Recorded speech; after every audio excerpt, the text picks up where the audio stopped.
Hey guys, welcome back to the Stanley Parable. I'm gonna run through again, but I'm gonna do the exact same thing and get to the end room again. And I just want to play with that other lever and see if that does anything.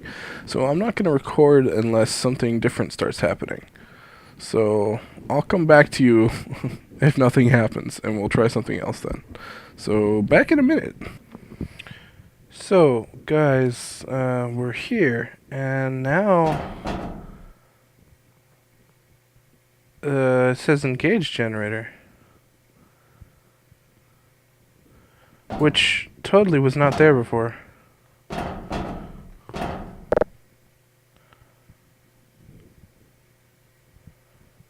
Oh, Stanley, you didn't just activate the controls, did you? After it kept you enslaved all these years, you go and you try to take control of the machine for yourself? Is that what you wanted? Control? Stanley. Stanley. I applaud your effort, I really do. But you need to understand, there's only so much that machine can do. You were meant to let it go. Turn the controls off and leave. If you want to throw my story off track, you're going to have to do better than that. I'm afraid you don't have nearly the power you think you have. For example, and I believe you'll find this pertinent, Stanley suddenly realized that he had just initiated the network's emergency detonation system. In the event that this machine is activated without proper DNA identification, nuclear detonators are set to explode, eliminating the entire complex. How long until detonation then? Oh, let's make it, say, 2 minutes.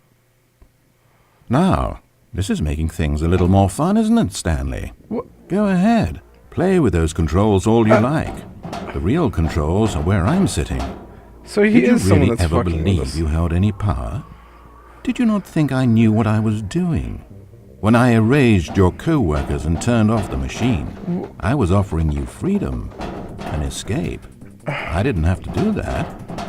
I've run this story many times, and I don't always set you free. Sometimes you just sit there, day after day after day, doing your job forever, and then dying alone. But when I actually give you the freedom to control your own actions, it's not enough. I let you go, and you trapped yourself just the same. You just weren't made to handle this sort of responsibility, I'm afraid. But you know what you were made for? Pushing buttons. You get it now? Oh, I'm enjoying this. Tell you what, I'll throw some extra time on the clock just because I'm having so much fun. There Yeah, we turn go. these lights on. What the You hell? see, I want to watch you for every long second you try to puzzle this out. After all, it should make sense, right? The timer, the nuclear detonation, the mysterious facility, it's all here. This is a video game. Except for What? one thing there, hero. You've got no weapon, no vehicle. You don't even know where you're going. When you saw that timer, you just instinctively started trying to find an exit, didn't you? In fact, I bet you're still looking for a way out. I bet you're clicking on everything in this room, trying to open doors or vents or something and solve the puzzle. As though this game has a solution, as though it can be won. That timer is not a catalyst to keep things moving along. It's just seconds ticking away to your death. This is not a challenge. It's a tragedy. It's the moment when the hero realizes that despite his best efforts, he is powerless to his environment. And then he lets go. He surrenders. And he dies. 30 seconds, Stanley. 30 seconds. Until a boom, and then nothing. No ending to this story, just you dying. God damn it. I suppose you could have gotten an actual ending if you played along, but that just wouldn't have been your style, would it? Instead, you'll perish knowing that the only choice you made here was to turn on that machine and to start this timer. But you won't be alone, because I'm not going anywhere. I'll be here to watch every second of your inevitable life from the time we fade in until the moment I say, happily ever after.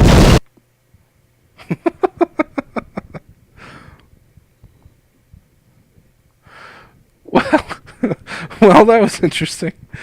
Okay. Well, that's actually told us a lot about the story. So, he is someone that's screwing with us. So, new game.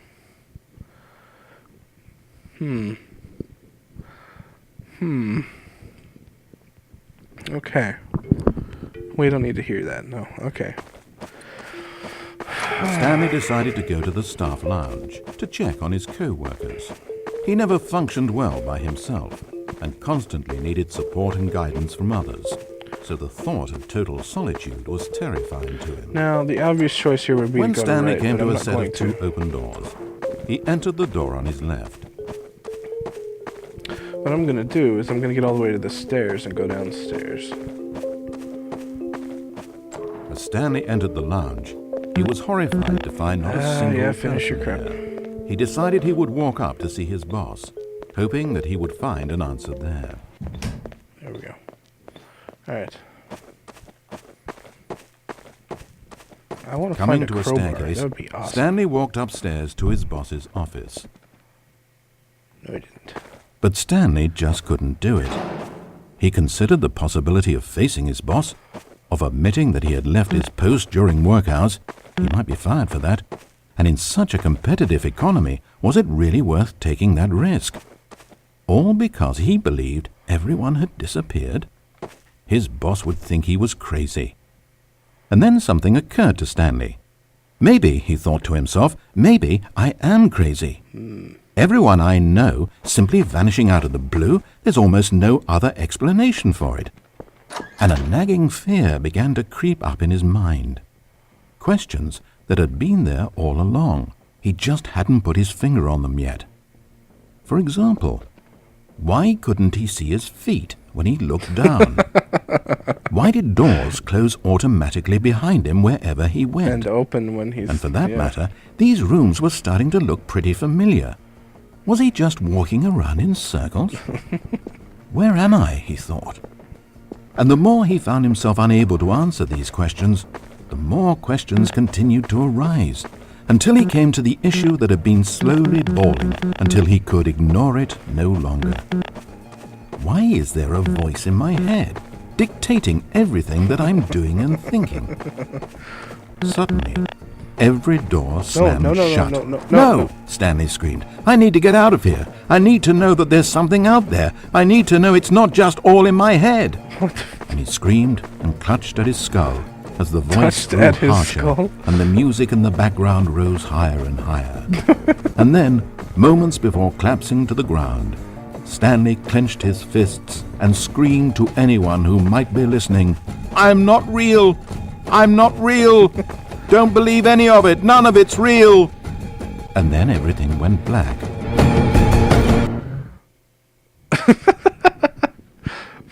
This is the story of a woman named Mariella. What? Mariella woke up on a day like any other. What the hell? She got dressed, went to work, clocked in, clocked out, and then she walked home. But her walk on this day was interrupted by the body of a man who had stumbled through town talking and screaming to himself, and then collapsed dead on the sidewalk.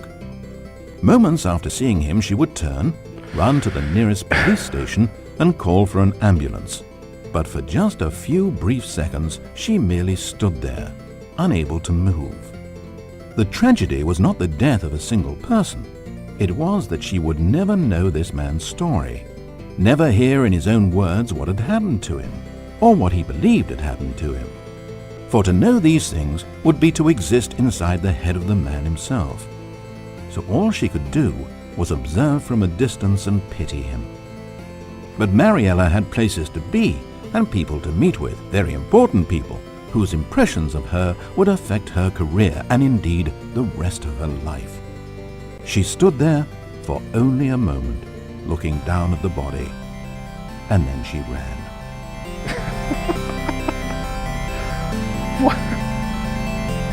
What the hell is this game?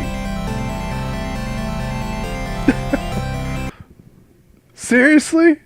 I didn't even touch anything. It just gave me a little bit of credits and went back to the main menu. Okay, I need to stop right now because I'm probably going to be out of hard drive space.